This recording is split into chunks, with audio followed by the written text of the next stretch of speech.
प्राचीन भारत की यात्रा करने वाले निम्नलिखित विदेशी यात्रियों में सबसे पहले कौन आया था? तो आंसर होगा मेगास्थनीज। मेगास्थनीज चंद्रगुप्त मौर्य, फाहियान चंद्रगुप्त द्वितीय, ह्वेनसांग, हर्षवर्धन, अलबरूनी, महमूद गजनवी के समय में आए थे। मेगास्थनीज सेल्यूकस निकेटर के राजदूत के रूप में चंद्रगुप्त मौर्य के दरबार में आया। चीनी यात्री फाहियान गुप्त सम्राट चंद्रगुप्त द्वितीय विक्रमादित्य के काल में भारत की यात्रा की थी। निम्नलिखित में से कौन सा विभाग कंटक शोधन से संबंधित था? तो ये था न्यायपालिका। तो न्यायपालिका विभाग कंटक शोधन से संबंधित था। मौर्य काल में न्यायालय मुख्यतः दो प्रकार के थे, धर्मस्थनीय, कंटक शोधन।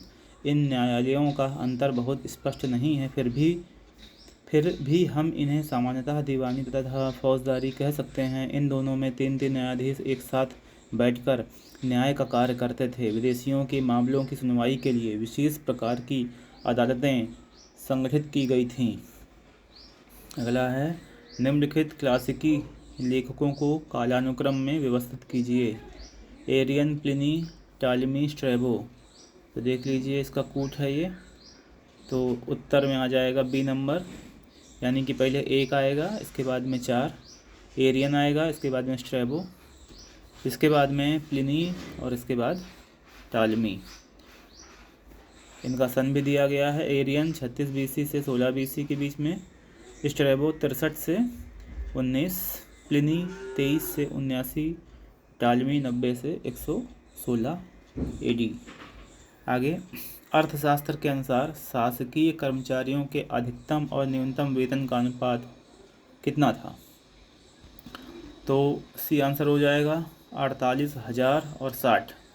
कौटिल्य के अर्थशास्त्र के अनुसार शासकीय कर्मचारियों का उच्चतम वार्षिक वेतन 48,000 पड़ था तथा सबसे निम्न अधिकारियों का वेतन न्यूनतम 60 पड़ मिलता था। मंत्रिपरिषद के सदस्यों का वेतन समय समय पर बदलता रहता था। अगला क्वेश्चन, सूची 1 को 2 से मिलाना है। सूची 1 और 2, अधिकारी और विभाग। तो कुप्याध्यक्ष, सन्निधाता, पण्याध्यक्ष और पौतवाध्यक्ष। इधर मापतौल विभाग का अध्यक्ष, व्यापार एवं वाणिज्य विभाग का अध्यक्ष, वन संपदा का अध्यक्ष, कोषागार का अध्यक्ष। तो जो कुप्याध्यक्ष है वो वन संपदा विभाग का अध्यक्ष हो जाएगा। ऐसे ही जो पण्या अध्यक्ष है वो व्यापार एवं वाणिज्य विभाग से संबंधित हो जाएगा। आगे देखते हैं इसको। देखिए, आंसर बी हो जाएगा और मिलान देख लेते हैं सीधे इसका। कुप्याध्यक्ष वन संपदा का अध्यक्ष, सन्निधाता कोषागार का अध्यक्ष, पण्याध्यक्ष व्यापार एवं वाणिज्य जो बताया था विभाग का अध्यक्ष, पौतवाध्यक्ष जो हो जाएगा मापतौल विभाग का अध्यक्ष। तो पौतवाध्यक्ष जो है मापतौल विभाग का अध्यक्ष है।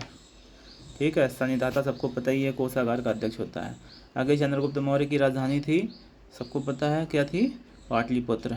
मौर्य वंश का संस्थापक चंद्रगुप्त मौर्य था। इसकी राजधानी क्या थी? इसकी राजधानी पाटलिपुत्र, वर्तमान पटना थी। इसी नगर में गंगा एवं सोन नदी का संगम है। हर्यक वंश के शासक उदयन की राजधानी भी पाटलिपुत्र थी। निम्नलिखित में से कौन सा अंचल चंद्रगुप्त मौर्य के साम्राज्य में शामिल नहीं था? तो क्या शामिल नहीं था देखते हैं। तो तमिलनाडु शामिल नहीं था, सबसे नीचे का भाग, सुदूर दक्षिण का भाग जिसे कहते हैं। तो मौर्य सम्राट अशोक के शिलालेखों से प्रमाणित होता है उसके शासनांतर्गत 5 प्रांत थे। कौन कौन से? दक्षिणापथ, उत्तरापथ, कलिंग, प्राची या प्राची और अवंती राष्ट्र। तो ये सब राजधानियाँ लिखी हैं। दक्षिणापथ की राजधानी सुवर्णगिरी थी, उत्तरापथ की तक्षशिला थी, कलिंग की तोसली थी, प्राची या प्राची की पाटलिपुत्र थी और अवंती राष्ट्र की राजधानी जो थी वो उज्जैनी थी। आगे देखते हैं, मौर्य साम्राज्य के पतन का एक संभावित कारण था, क्या था? तो इसका सीधे आंसर देख लेते हैं, सी। विशाल सैन्य वाहिनी के रखरखाव में होने वाले खर्च, अधिकारियों को प्राप्त वेतन एवं जमीन बंदोबस्त में होने वाले अर्थ व्यय की वजह से मौर्य साम्राज्य की अर्थव्यवस्था डगमगा गई थी। ठीक, ये संभावित एक कारण हो सकता है। देखो, मौर्य साम्राज्य के पतन के कई कारण थे, जैसे जिसमें अयोग्य तथा निर्बल उत्तराधिकारी। एक तो ये कारण था कि निर्बल उत्तराधिकारी था, राष्ट्रीय चेतना का अभाव था उस समय, प्रांतीय शासकों के अत्याचार, आर्थिक तथा सांस्कृतिक असमानताएं, करों की अधिकता, प्रशासन का अतिशय केंद्रीकरण, ये सब चीज़ों जो कारण थे इसके। आगे देखते हैं मेगास्थनीज कौन था। मेगास्थनीज ये जो है तुम्हारा वो राजदूत था। ठीक है, डिस्क्रिप्शन आगे देखते हैं। आगे है मेगास्थनीज सेल्यूकस निकेटर का, मेगास्थनीज सेल्यूकस निकेटर द्वारा चंद्रगुप्त मौर्य की राज्यसभा में भेजा गया यूनानी राजदूत था। वह ईसा पूर्व 304 से 299 के बीच किसी समय पाटलिपुत्र की सभा में उपस्थित हुआ। मेगास्थनीज ने इंडिका नामक ग्रंथ की रचना की थी। अगला क्वेश्चन है यूनानी ग्रंथ में चंद्रगुप्त मौर्य को क्या कहा गया है। तो सेंड्रोकोटस कहा जाएगा। व्याख्या देख लेते हैं। यूनानी ग्रंथ में चंद्रगुप्त मौर्य को सेंड्रोकोटस कहा गया है। यूनानी लेखकों में स्ट्रैबो, प्लूटार्क, जस्टिन आदि ने मौर्य वंश सम्राट चंद्रगुप्त मौर्य को उक्त नाम से संबोधित किया है। इस नाम की सर्वप्रथम पहचान ब्रिटिश इतिहासकार सर विलियम जोन्स ने चंद्रगुप्त मौर्य से की है। चंद्रगुप्त मौर्य अपने जीवन के अंतिम वर्षों में एक जैन साधु के साथ दक्षिण भारत चला गया था। उस साधु जैन मुनि का नाम बताइए। तो भद्रबाहु नाम था उसका। चंद्रगुप्त मौर्य अपने जीवन के अंतिम समय में भद्रबाहु नामक जैन साधु के साथ दक्षिण भारत चला गया और श्रवणबेलगोला नामक स्थल पर 298 ईस्वी ईसा पूर्व के लगभग उसने चंद्रगुप्त मौर्य जैन विधि संलेखना अर्थात उपवास पद्धति द्वारा शरीर जो है त्याग दिया। आगे देखते हैं मौर्य काल में राजकीय मुद्रा को क्या कहा जाता है। तो पर्ण कहते थे। मौर्य काल की राजकीय मुद्रा पर्ण थी। यह 3/4 तोले के बराबर चांदी का सिक्का था। 3/4 तोले के बराबर चांदी का सिक्का था। राजकीय कार्य व अधिकारियों के वेतन आदि के लिए इसी मुद्रा का उपयोग होता था। ध्यातव्य है कि कौटिल्य ने प्रमुख रूप से 2 सिक्कों का उल्लेख किया है, पर्ण और माशक। पर्ण चांदी का तथा माशक तांबे का होता था। तो जो कौटिल्य हैं उन्होंने मुख्य रूप से 2 ही प्रकार के सिक्कों का उल्लेख किया है, पर्ण और माशक। किस ग्रंथ में चंद्रगुप्त मौर्य के लिए वृषल शब्द का प्रयोग किया गया है। तो सभी जानते हैं क्या, मुद्रा राक्षस। चंद्रगुप्त मौर्य के लिए मुद्रा राक्षस नाटक में वृषल यानी कि निम्न कुल उपनाम का प्रयोग किया गया है। इस पुस्तक के लेखक विशाख दत्त हैं। अगला क्वेश्चन, निम्नलिखित में से कौन चंद्रगुप्त मौर्य के शासनकाल में सौराष्ट्र का प्रांतीय गवर्नर था। तो सौराष्ट्र का प्रांतीय गवर्नर कौन था, आगे देखते हैं। तो ये हो जाएगा पुष्यगुप्त, चंद्रगुप्त मौर्य के समय। व्याख्या, चंद्रगुप्त मौर्य ने पुष्यगुप्त वैश्य को काठियावाड़ का राज्यपाल नियुक्त किया। अर्थशास्त्र के अनुसार राज्यपाल को 12,000 पर्ण वार्षिक वेतन मिलता था। ये अनेक अमात्यों एवं अध्यक्षों की सहायता से प्रांतों के शासन को चलाते थे। अगला क्वेश्चन है, निम्नलिखित में से कौन सा कथन सही नहीं है। तो अशोक ने कलिंग के युद्ध के पश्चात युद्ध का त्याग कर दिया। चंद्रगुप्त मौर्य ने खारवेल को पराजित किया। बिंदुसार ने अशोक से पहले राज्य किया। बृहद्रथ अंतिम मौर्य सम्राट था। तो हमें इसमें जो है गलत पहचानना है। तो गलत हो जाएगा, चंद्रगुप्त मौर्य ने खारवेल को पराजित किया, क्योंकि अशोक ने खारवेल को पराजित किया था। तो ये गलत हो जाएगा। अपने राज्याभिषेक के 8 वर्ष बाद देवानाम प्रियदर्शी ने कलिंग को जीता। वहाँ 1.5 लाख लोग बंदी बनाकर निर्वासित किए गए। 1 लाख घायल हुए और इससे कई गुने अधिक मृत्यु को प्राप्त हुए। इसके बाद अब कलिंग देश देवानाम प्रिय को धर्मरक्षा, धर्मलालसा तथा धर्म शिक्षण से बहुत उत्साह हुआ। यह देवताओं के प्रिय का कलिंग की जीत पर पश्चाताप है। यह देवताओं के प्रिय का कलिंग की जीत पर पश्चाताप है। ऐसा प्रतीत होता है कि अशोक के निर्बल उत्तराधिकारी कलिंग पर अपना अधिकार नहीं रख सके तथा उसकी मृत्यु के पश्चात कलिंग का राज्य पुनः स्वतंत्र हो गया। प्रथम शताब्दी ईसा पूर्व में कलिंग भारत का एक अत्यंत शक्तिशाली राज्य बन गया। चंद्रगुप्त मौर्य ने खारवेल को पराजित नहीं किया था, क्योंकि दोनों की तिथियों में बहुत अंतर है। कौन मेगास्थनीज द्वारा वर्णित मौर्य साम्राज्य के 7 वर्गों में सम्मिलित नहीं है। दास, शिल्पकार, योद्धा, कृषक। तो हो जाएगा दास। मेगास्थनीज ने अपनी कृति इंडिका में भारतीय समाज को 7 वर्गों में विभाजित किया। दार्शनिक, कृषक, योद्धा, पशुपालक, कारीगर या शिल्पकार, निरीक्षक, मंत्री। विशेष तथ्य। कौटिल्य ने अपनी पुस्तक अर्थशास्त्र में राज्य को परिभाषित किया है, जिसमें उन्होंने राज्य के राजनीतिक प्रशासनिक स्वरूप को सप्तांग सिद्धांत के रूप में प्रस्तुत किया है, जो निम्न है। इसमें है स्वामी, अमात्य, जनपद, दुर्ग, कोष, दंड और मित्र। वह यूनानी शासक जिसको चंद्रगुप्त मौर्य ने पराजित किया था, कहाँ से आया था? तो कहाँ से आएगा? सीरिया से आया था। सिकंदर की मृत्यु के पश्चात उसके पूर्वी प्रदेशों का उत्तराधिकारी सेल्यूकस था। सेल्यूकस ने बेबीलोन तथा बैक्ट्रिया को जीतकर पर्याप्त शक्ति अर्जित कर ली थी। उधर चंद्रगुप्त मौर्य अपने साम्राज्य निर्माण में व्यस्त था।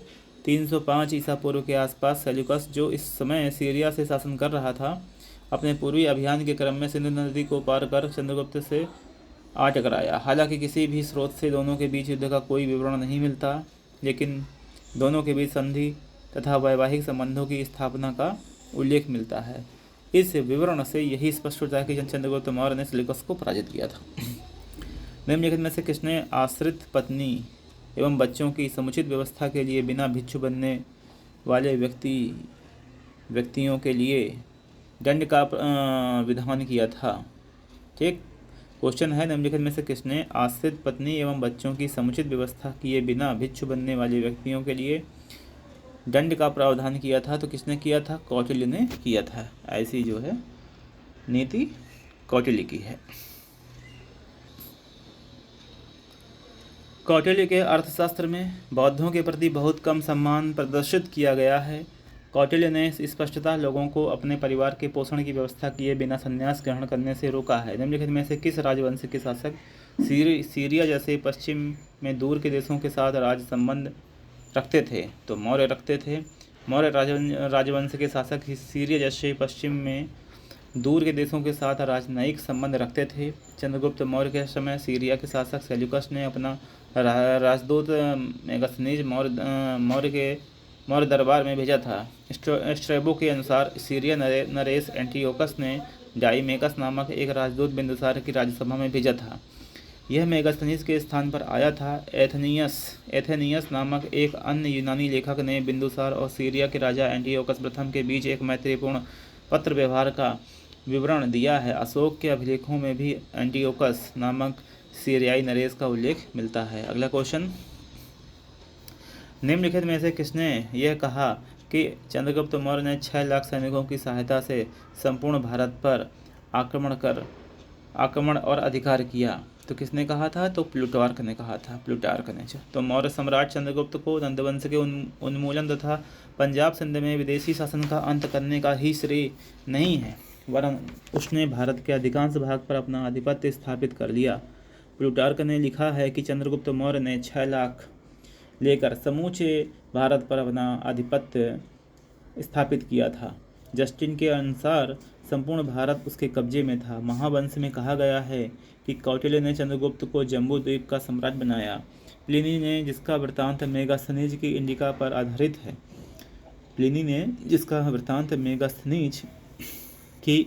आधारित है, लिखा है कि मगध की सीमा सिंधु नदी है। पश्चिम में सौराष्ट्र चंद्रगुप्त के अधिकार में था। इसकी पुष्टि शक क्षत्रप रुद्रदामन के जूनागढ़ अभिलेख से होती है। तो सौराष्ट्र यानी कि गुजरात का क्षेत्र, ठीक। तो इसकी पुष्टि कहाँ से होती है? शक क्षत्रप थे, शक राजा थे रुद्रदामन, उनका जो जूनागढ़ अभिलेख है वहाँ से होती है। श्रवणबेलगोला स्थित है, तो कहाँ है? तो कर्नाटक में है। श्रवणबेलगोला कर्नाटक में स्थित है। अपने जीवन के अंतिम चरण में चंद्रगुप्त मौर्य ने बिंदुसार के लिए गद्दी छोड़कर जैन मुनि भद्रबाहु से जैन धर्म की दीक्षा ली और श्रवणबेलगोला जाकर 298 ईसा पूर्व में उपवास या संलेखना पद्धति द्वारा शरीर को त्याग दिया। अगला क्वेश्चन, मेगास्थनीज मौर्य के आस्थान में खालिस्तान के रूप में आया था। आंसर हो जाएगा सेल्यूकस के राजदूत के रूप में। मेगास्थनीज मौर्य के आस्थान में सेल्यूकस के राजदूत के रूप में आया था। तो मेगास्थनीज चंद्रगुप्त मौर्य के दरबार में सेल्यूकस का राजदूत बनकर आया था। आगे देखेंगे, निम्नलिखित आरोहण क्रम की प्रशासनिक संरचना में किसका क्रम सही है? द्रौड़मुख, स्थानीय संग्रहण, कार्वतिक, स्थानीय कार्वतिक द्रोणमुख संग्रहण, स्थानीय द्रोणमुख कार्वतिक संग्रहण, स्थानीय द्रोणमुख संग्रहण कार्वतिक सी हो जाएगा इसका। मौर्य शासन का स्तरीय खंड रूप निम्न था। साम्राज्य पहले आता था, फिर प्रांत, फिर आहार या विषय, फिर स्थानीय, फिर इसके बाद द्रोणमुख, इसके बाद खारवटिक, इसके बाद खारवटिक को ही कार्वटिक बोलते थे, फिर संग्रहण, इसके बाद अवरोही क्रम में सही है ना कि आरोही क्रम में। इसके बाद देखते हैं, देखो इसमें ये है कि स्थानीय जो है ये 800 गांवों का समूह था, द्रोणमुख 400 गांवों का समूह था, और खारवटिक या कार्वटिक 200 गांवों का समूह था, संग्रहण 100 गांवों का समूह था। जो संग्रहण दिया गया है 100 ग्रामों का समूह, बीपीएससी में पूछा गया था, और वो बीपीएससी ने उसको आंसर सही माना था, उस वहाँ लिखा हुआ था 10 गांवों का समूह। तो दोनों याद रखिएगा, संग्रहण में 100 ग्राम और 10 ग्राम दोनों ही सही हैं। अगला क्वेश्चन देखते हैं, रूप दर्शक शब्दावली निम्नलिखित में से किससे संबंधित है। तो रूप दर्शक, तो ये मुद्रा इंस्पेक्टर हो जाएगा मुद्रा इंस्पेक्टर हो जाएगा। तो कौटिल्य के अर्थशास्त्र में मौर्य काल में मुद्राओं का परीक्षण करने वाले अधिकारी को रूप दर्शक कहा जाता था। मौर्य काल तक आते आते व्यापार व्यवसाय में नियमित सिक्कों का प्रचलन हो चुका था। सिक्के सोने, चांदी और तांबे के बने होते थे। अगला क्वेश्चन, सूची 1 को 2 से मिला देना है। आंकड़ाध्यक्ष, कुप्याध्यक्ष, पणयाध्यक्ष, पौतवाध्यक्ष अभी पीछे पढ़ के आए हैं, इसका आंसर हो जाएगा डी। ठीक है, तो देखो देख लेंगे सीधे। मौर्य साम्राज्य के प्रशासन का स्वरूप केंद्रीकृत था। कौटिल्य ने अर्थशास्त्र में 18 विभागों और उसके प्रमुख की चर्चा की है, जिसमें खनिज विभाग के अध्यक्ष को आंकड़ाध्यक्ष, वन संपदा के अध्यक्ष को कुप्याध्यक्ष, वाणिज्य विभाग के अध्यक्ष को पणयाध्यक्ष तथा माप तौल विभाग के अध्यक्ष को पौतवाध्यक्ष। तो पौतवाध्यक्ष याद रखना, माप तौल विभाग के अध्यक्ष है, कुप्याध्यक्ष वन वाला है, आंकड़ाध्यक्ष तुम्हारा खनिज वाला है। आगे, कौटिल्य के अर्थशास्त्र के अनुसार स्थानीय एक प्रशासनिक इकाई थी। तो ये 800 ग्रामों की इकाई थी, भी पढ़ के आए हम लोग। ठीक, तो कौटिल्य के अर्थशास्त्र के अनुसार प्रशासनों को 8 भागों में विभाजित किया है। साम्राज्य, प्रांत, आहार या विषय, स्थानीय, इसमें 800 ग्रामों का समूह, द्रोणमुख 400 ग्रामों का समूह, खारवटिक 200 ग्रामों का समूह, संग्रहण 100 ग्रामों का समूह तथा ग्राम, जो प्रशासन की सबसे छोटी इकाई थी। मौर्य प्रशासन में रिपोर्टरों को कहा जाता था। तो क्या थे रिपोर्टर, क्या होते थे, तो ये आगे देख। मौर्य प्रशासन को सुदृढ़ ढंग से चलाने के लिए अलग अलग विभाग के लिए अधिकारियों की नियुक्ति की गई थी। मौर्यकालीन प्रमुख अधिकारी, नागरक, नगर का प्रमुख अधिकारी, युक्त, रज्जुक के अधीन राजस्व अधिकारी। युक्त क्या था, रज्जुक के अधीन राजस्व अधिकारी था। राजुक, जनपद का प्रमुख अधिकारी, इसे राजस्व अधिकारी भी प्राप्त था। प्रतिवेदक, इसे राजस्व अधिकार भी प्राप्त था। प्रतिवेदक, जनता की बात राजा तक पहुंचाने वाला अधिकारी अथवा रिपोर्टर। यही पूछा गया है वहाँ पे कि रिपोर्टर कौन था, तो ये प्रतिवेदक था। ठीक है। 5वां, प्रतिष्ठा, फौजदारी न्यायालय का मुख्य न्यायाधीश, रूपदर्शक, सिक्कों की जांच करने वाला प्रधान अधिकारी, स्थानीय ग्रामों से भू राजस्व वसूलने का कार्य। मेगास्थनीज के लेखन में उल्लिखित एग्रोनोमाई कौन थे, तो ये नगर के अधिकारी होते थे, जिले के अधिकारी। ठीक है। जिले का प्रमुख आहारपति या विषयपति था, जिसे मेगास्थनीज ने एग्रोनोमोई कहा था। वह सड़क निर्माण का भी कार्य देखता था, प्रमुख अधिकारी होता था। ठीक, तो याद रखना जो एग्रोनोमोई है ये जिले का भी अधिकारी है और सड़क निर्माण का भी प्रमुख अधिकारी था। श्रेष्ठिन शब्द का प्रयोग किया गया है, व्यापार में पूंजी लगाने वाला, श्रेणी के अध्यक्ष, मुद्रा विनिमय करने वाला, शिल्पकार। तो क्या था, बी, श्रेणी के अध्यक्ष थे श्रेष्ठिन। श्रेणियों के संगठन के सर्वोच्च को श्रेष्ठिन या सेठी, ज्येष्ठक अथवा प्रमुख कहा जाता था। ये संगठन मौर्य साम्राज्य में रहते थे। व्यापारियों के श्रेणी के प्रधान का सार्थवाह, व्यापारियों के श्रेणी के प्रधान को सार्थवाह कहा जाता था। मेगास्थनीज ने जाति प्रथा का उल्लेख 7 वर्गों के रूप में किया है। इन जातियों में किसानों की संख्या सर्वाधिक थी। किसने अपने ग्रंथ में मुद्रा जालसाजों को संदर्भित किया है, तो मुद्रा जालसाजों को किसने संदर्भित किया है, कौटिल्य ने अर्थशास्त्र में। तो मौर्य काल में पहली बार राजस्व प्रणाली की रूपरेखा तैयार की गई। इसका उल्लेख कौटिल्य के अर्थशास्त्र में भी मिलता है। कौटिल्य ने अपने ग्रंथ अर्थशास्त्र में मुद्रा जालसाजों का वर्णन किया है। कौटिल्य चंद्रगुप्त मौर्य का प्रधानमंत्री था। मुद्रा जालसाजों से आशय है नकली मुद्रा जारी कर उसका प्रचलन करवाना। अच्छा, नकली जो रुपया चलाते थे उस समय भी, जिससे बाजार में अव्यवस्था फैल जाती थी। मौर्यों के समय कंटक शोधक न्यायालय का न्यायाधीश किस नाम से जाना जाता था? तो क्या था? मुख्य न्यायाधीश था, धर्मस्थ था, पौर व्यावहारिक था कि प्रतिष्ठा था? तो ये हो जाएगा प्रतिष्ठा। राज्य तथा नागरिकों के मध्य होने वाले विवाद का निर्णय करने वाले न्यायालय को कंटक शोधन न्यायालय कहा जाता है। राज्य तथा नागरिकों के मध्य होने वाले विवाद का जो निर्णय करने वाले न्यायालय होते थे वो कंटक शोधन न्यायालय कहलाते थे। ये फौजदारी अदालतें थीं। प्रतिष्ठा को फौजदारी न्यायालय का न्यायाधीश कहा जाता था। फौजदारी न्यायालय में मारपीट, हत्या, चोरी आदि के मामलों को निपटाया जाता था। निम्नलिखित में से कौन सा युग में सुमेलित नहीं है? करवाचक शब्द अभिप्राय। तो ये टैक्स थे विष्टि, भाग, कर और प्रणय। इधर अभिप्राय है उनसे, कौन से कर किससे संबंधित थे? तो विष्टि किससे संबंधित था, भाग किससे संबंधित था? तो विष्टि बेगार से संबंधित होगा। ठीक है, अच्छा गलत बताना है। ठीक है, भाग जो है वो स्थानीय कर था, ये गलत है, बाकी सब सही है। कर महसूल है, महसूल से संबंधित है। प्रणय आपात कर से। देख लेते हैं। प्राचीन काल में भूमि कर को भाग कहा जाता था। शेष युग में सुमेलित हैं।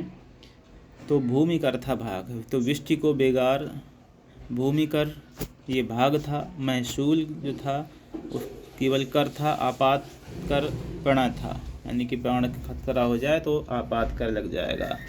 आगे देखते हैं। मेगास्थनीज द्वारा लिखित इंडिका लुप्त हो चुकी है, किंतु उसके अंश किन यूनान एवं रोम के लेखकों की कृतियों में बचे हुए हैं? मेगास्थनीज द्वारा लिखित इंडिका लुप्त हो चुकी है, किंतु उसके अंश किन यूनान एवं रोम, ग्रीक, रोमन के लेखकों की कृतियों में बचे हुए हैं? तो आंसर हो जाएगा इसका सी, यानी कि 2, 3 और 4। 2, 3 यानी प्लिनी द एल्डर, तीसरा डायोडोरस सेलुकस, डायोडोरस सिकुलस, और चौथा हो जाएगा स्ट्रेबो। तो इनके जो है लेखों में वो अंश बचे हुए हैं। व्याख्या देखते हैं। मेगास्थनीज द्वारा लिखित इंडिका लुप्त हो चुकी है, किंतु उसके अंश यूनान एवं रोम, ग्रीको रोमन के लेखकों की कृतियों में बचे हैं। ये लेखक प्लिनी द एल्डर, डायोडोरस सिकुलस तथा स्ट्रेबो हैं। मेगास्थनीज सेल्यूकस निकेटर का राजदूत तथा चंद्रगुप्त मौर्य के दरबार में आया था। उसने इंडिका नामक पुस्तक में मौर्य युगीन समाज एवं संस्कृति के विषय में लिखा है। इंडिका वस्तुतः यूनानियों द्वारा भारत के संबंध में प्राप्त ज्ञान राशि में सबसे अमूल्य रत्न है। निम्नलिखित में से कौन सी पुस्तक पहली है जो अधिकारियों को वेतन के रूप में नकद देने का सुझाव देती है? तो अर्थशास्त्र है। कौटिल्यकृत अर्थशास्त्र मौर्यकालीन शासन पद्धति के अध्ययन हेतु महत्वपूर्ण पुस्तक है। इसमें सर्वप्रथम अधिकारियों को वेतन नकद देने का सुझाव दिया गया है। इस पुस्तक के अनुसार उच्च स्तर के अधिकारियों को 48,000 पड़ तथा सबसे निम्न स्तर के अधिकारियों को 60 पड़ वेतन मिलता था। निम्न में से अशोक के किस अभिलेख से यह संकेत मिलता है कि उसने मृत्युदंड समाप्त नहीं किया था? तो देख लेते हैं। चतुर्थ स्तंभ लेख में हमें मिलता है। अशोक के चतुर्थ स्तंभ लेख से में कहा गया है कि आज मेरी यह आज्ञा है कि जिन लोगों को मृत्युदंड की सज़ा दी गई है उन्हें 3 दिन की और मोहलत दी जाए। इसी अभिलेख में अशोक कहता है कि मेरे रज्जुक लाखों व्यक्तियों के ऊपर नियुक्त हैं। तो चतुर्थ स्तंभ लेख में मृत्युदंड समाप्त नहीं हुआ है, इसकी बात मिलती है। कौटिल्य अर्थशास्त्र के अनुसार निम्न में से कौन सिक्के के प्रचलन के लिए उत्तरदायी था? आंसर हो जाएगा लक्षणाध्यक्ष। व्याख्या देखते हैं। कौटिल्य अर्थशास्त्र के अनुसार मौर्य प्रशासन में लक्षणाध्यक्ष मुद्रा तथा टकसाल का अध्यक्ष और पड़याध्यक्ष वाणिज्य व्यापार का अध्यक्ष होता था, जबकि सौवर्णिक राज्य के प्रधान आभूषण व्यापारी होते थे और अक्ष पटलाध्यक्ष भू राजस्व आलेख विभाग का अधीक्षक होता था। तो जो सौवर्णिक था वो राज्य के प्रधान आभूषण व्यापारी होते थे और अक्षपटलाध्यक्ष भू राजस्व आलेख विभाग का अधीक्षक होता था। अगला, भारत का निम्नलिखित और वर्तमान प्रांत मौर्य साम्राज्य का अंग नहीं था। तो कौन सा प्रांत मौर्य साम्राज्य का अंग नहीं था? तो हम लोगों ने पढ़ा है सुदूर दक्षिण के जो राज्य थे वो मौर्य साम्राज्य के अंग नहीं थे। तो उसमें क्या आता था? केरल और तमिलनाडु। ए बी हो जाएगा। भारत के वर्तमान प्रांत केरल तथा तमिलनाडु मौर्य साम्राज्य का अंग नहीं थे। द्वितीय शिलालेख में अशोक अपनी दक्षिणी सीमा पर स्थित चोल, पांड्य, सतीयपुत्र, केरलपुत्र तथा ताम्रपर्णी के नाम बताता है। द्वितीय शिलालेख में अशोक अपनी दक्षिणी सीमा पर स्थित चोल, पांड्य, सतीयपुत्र, केरलपुत्र तथा ताम्रपर्णी के नाम बताता है। ये सभी तमिल राज्य थे तथा उसके साम्राज्य के बाहर थे। चोल राज्य में तमिलनाडु के तिरुचिरापल्ली तथा तंजौर का क्षेत्र तथा और पांड्य राज्य में मदुरा, रामनाद तथा तिरुनेलवेली के जिले सम्मिलित थे। केरलपुत्र राज्य में दक्षिण मालाबार क्षेत्र था। सतीपुत्र की पहचान संदिग्ध है। आगे, जनपद स्तर पर मौर्य अधिकारियों का सही अवरोही क्रम क्या था? तो मौर्य अधिकारियों का सही अवरोही क्रम था प्रादेशिक, रज्जुक और युक्त। तो जनपद स्तर पर मौर्य अधिकारियों का सही अवरोही क्रम था प्रादेशिक, राजुक, युक्त। प्रादेशिक शेष दोनों अधिकारियों से वरिष्ठ होता था। प्रादेशिक तथा राजुक अपने कार्यों में युक्त नामक अधीनस्थ अधिकारियों से सहायता प्राप्त करते थे। प्रादेशिक मंडल प्रधान अधिकारी होता था। राजुक आधुनिक बंदोबस्त अधिकारी की तरह होते थे। युक्त राजस्व वसूल करते थे तथा उसका लेखा जोखा रखते थे। अगला, अर्थशास्त्र में उल्लिखित सीताध्यक्ष किस विभाग के अध्यक्ष थे?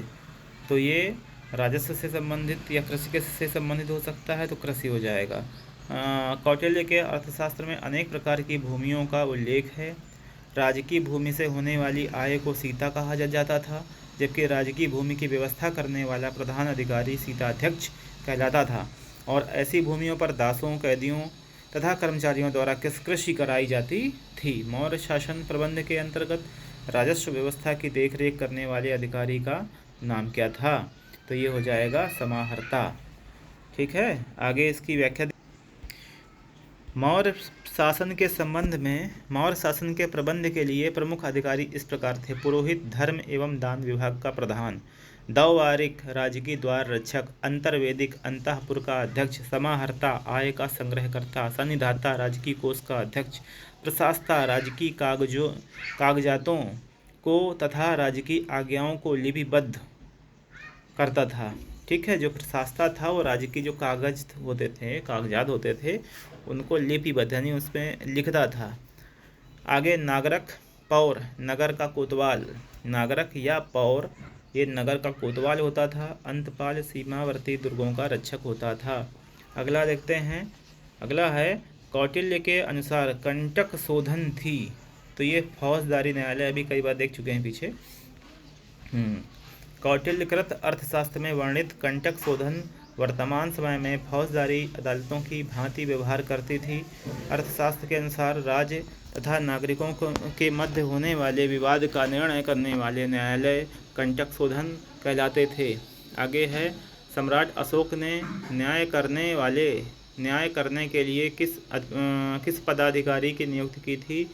तो क्या थे? देखो, इसका आंसर हो जाएगा राजकों की। ठीक है, तो व्याख्या देख लेते हैं इसकी। अशोक के अभिलेखों के अनुसार राजकों की नियुक्ति ग्रामीण क्षेत्रों की देखरेख के लिए होती थी। इनके पास कर संग्रहण के साथ साथ न्यायिक शक्तियाँ भी थीं। इनके द्वारा शत सहस्त्र पड़ियों पर भी शासन करने का उल्लेख प्राप्त होता है। मौर्य युग में पौतवाध्यक्ष किस विभाग का प्रमुख था? तो अभी हम पीछे पढ़ चुके हैं कि मापतौल से संबंधित था। तो मौर्य साम्राज्य में पौतवाध्यक्ष मापतौल विभाग का प्रमुख होता था। मुद्रा तथा टकसाल का अध्यक्ष जो सिक्के जारी करता था उसे लक्षणाध्यक्ष कहा जाता था। टकसाल से संबंधित अगर बात हो जाए, मुद्रा से संबंधित, तो लक्षणाध्यक्ष हो जाएगा। मौर्य साम्राज्य के 7 वर्गों में विभाजित होने का उल्लेख निम्नलिखित में से किस में मिलता है? तो ये अर्थशास्त्र में मिलेगा, कौटिल्य के अर्थशास्त्र में। यूनानी शासक सेल्यूकस का दूत मेगास्थनीज मौर्य शासक चंद्रगुप्त मौर्य के दरबार में आया था। मेगास्थनीज ने तत्कालीन भारतीय समाज का वर्णन अपने ग्रंथ इंडिका में किया है। मेगास्थनीज के विवरण से पता चलता है कि मौर्य युग में शांति तथा समृद्धि व्याप्त थी, जनता पूर्ण रूप से आत्मनिर्भर थी तथा भूमि बड़ी उपजाऊ थी। लोग नैतिक दृष्टि से उत्कृष्ट थे तथा सादगी का जीवन व्यतीत करते थे। भारतीय साहसी वीर तथा सत्यवादी होते थे। उनकी वेशभूषा सादी होती थी। गेहूँ तथा जौ प्रमुख खाद्यान्न थे। मेगास्थनीज के अनुसार समाज में 7 वर्ग थे: दार्शनिक, कृषक, शिकारी, पशुपालक, व्यापारी, शिल्पी, योद्धा, निरीक्षक तथा मंत्री। मेगास्थनीज ने ब्राह्मण साधुओं की प्रशंसा की है। उनके अनुसार भारतीय यूनानी देवता डायोनीसियस तथा हेराक्लीस की पूजा करते थे। वस्तुतः इससे शिव तथा कृष्ण की पूजा से तात्पर्य है, यानी कि जो शिव थे मेगास्थनीज के अनुसार वो डायोनीसियस थे।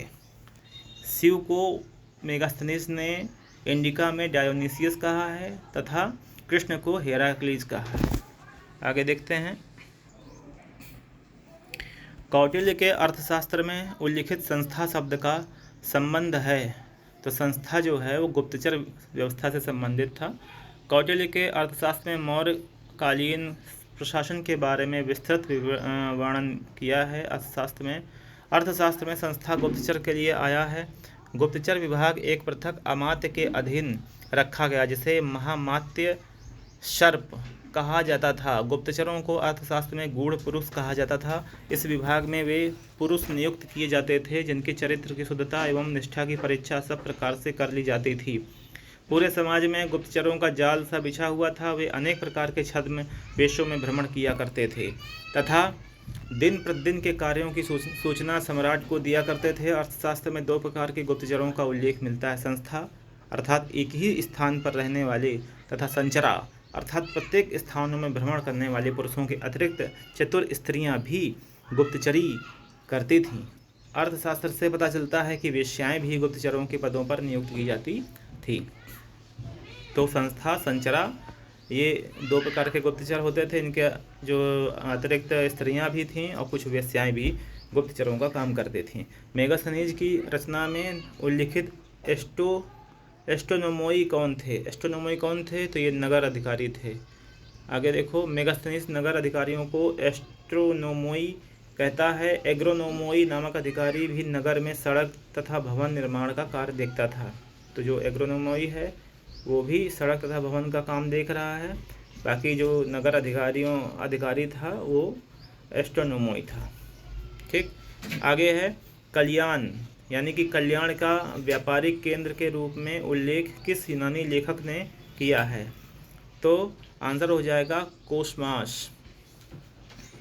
कल्याण यानी कि कल्याण नामक व्यापारिक केंद्र का उल्लेख यूनानी लेखक कोसमास ने किया है। मेगास्थनीज सेल्यूकस द्वारा चंद्रगुप्त मौर्य के दरबार में भेजा गया राजदूत था। इसने इंडिका नामक पुस्तक की रचना की तथा मौर्यकालीन समाज में केवल 7 जातियों का उल्लेख किया है। अगला क्वेश्चन है, निम्नलिखित में से किसने लिखा था कि भारतीयों को लेखन कला का ज्ञान नहीं था? किसने लिखा था? तो मेगास्थनीज ही लिखेगा उस समय। तो मेगास्थनीज सेल्यूकस निकेटर द्वारा चंद्रगुप्त मौर्य के दरबार में भेजा गया यूनानी राजदूत है, जिसने अपना विवरण इंडिका नामक पुस्तक में लिपिबद्ध किया है, जो अपने मूल रूप में आज उपलब्ध नहीं है। मेगास्थनीज की इंडिका के विवरण अन्य ग्रंथों में उदाहरण के रूप में पाए जाते हैं, जो अंशतः त्रुटिपूर्ण लगते हैं। जैसे मेगास्थनीज ने भारत में 4 के स्थान पर 7 मूल जातियों का वर्णन किया है तथा उसने भारतीयों के लेखन कला तथा लिखित कानून से अपरिचित बताया है। ठीक है, आगे देखते हैं। निम्नलिखित में से किन राजाओं ने सौराष्ट्र अंचल में जल संसाधन व्यवस्था पर पर्याप्त धन दिया है? तो किसने दिया है? तो डी नंबर हो जाएगा 1, 2, 3, 4, यानी कि चंद्रगुप्त मौर्य, अशोक, रुद्रदामन और स्कंदगुप्त। इन सभी ने सौराष्ट्र अंचल में जल संसाधन व्यवस्था पर पर्याप्त धन दिया है। देख लेते हैं व्याख्या। सुदर्शन झील का निर्माण प्रथम मौर्य सम्राट चंद्रगुप्त के सौराष्ट्र प्रांत के राज्यपाल पुष्यगुप्त वैश्य ने पश्चिमी भारत में सिंचाई की सुविधा के लिए करवाया था। अशोक के राष्ट्रीय यमन जातीय तुसास्प ने उस झील पर बांध का निर्माण करवाया था। तो कौन था? तुसास्प था। ठीक है। यह बांध प्रथम बार शक महाक्षत्रप रुद्रदामन 130 से 150 ईस्वी के समय टूट गया। ये कब टूटा बांध? शक महाक्षत्रप रुद्रदामन के समय में, जिसका पुनर्निर्माण उसने अतुल धन व्यय करके अपने राज्यपाल सुविशाख के निर्देशन में करवाया था। राज्यपाल था किसका? रुद्रदामन का। तो सुविशाख से करवाया था उसने दोबारा से निर्माण। जूनागढ़ अभिलेख से पता चलता है कि स्कंदगुप्त के शासनकाल में भारी वर्षा के कारण ऐतिहासिक सुदर्शन झील का बांध टूट गया। क्षण भर के लिए वह स्मरणीय झील संपूर्ण लोक के लिए सुदर्शन यानी भयावह आकृति वाली बन गई। इससे प्रजा को महान कष्ट होने लगा। इस कष्ट के निवारणार्थ सौराष्ट्र प्रांत के राज्यपाल पर्णदत्त के पुत्र चक्रपालित ने, जो गिरनार नगर का नगरपति था, 2 माह के भीतर ही अतुल धन का व्यय करके पत्थरों की जड़ाई द्वारा उस झील के बांध का पुनर्निर्माण करवा दिया। लेख के अनुसार यह बांध 100 हाथ लंबा तथा 68 हाथ चौड़ा था। इससे प्रजा ने सुख की सांस ली तथा सुदर्शन झील शाश्वत रूप में स्थिर हो गई। अगला देख लेते हैं, निम्नलिखित में से अशोक के अभिलेखों के विषय में कौन सा कथन सत्य है? ये हैं उसके ऑप्शन। आंसर हो जाएगा डी।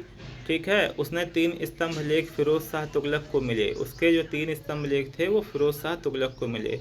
ये है, फिरोज शाह तुगलक को अशोक के 2 स्तंभ मिले थे। पहला दिल्ली मेरठ, ये पहले मेरठ में था जिसे बाद में फिरोज शाह द्वारा दिल्ली लाया गया। दूसरा दिल्ली टोपरा, यह उत्तर प्रदेश के सहारनपुर यानी कि खिजराबाद, सहारनपुर में खिजराबाद है, तो जिले के टोपरा नामक स्थान पर स्थित था, जिसे बाद में फिरोज शाह द्वारा दिल्ली लाया गया। निम्नलिखित में से कौन सा अभिलेख अशोक द्वारा जारी नहीं किया गया है? तो कौन सा है? जूनागढ़ अभिलेख रुद्रदामन प्रथम ने उत्कीर्ण करवाया था।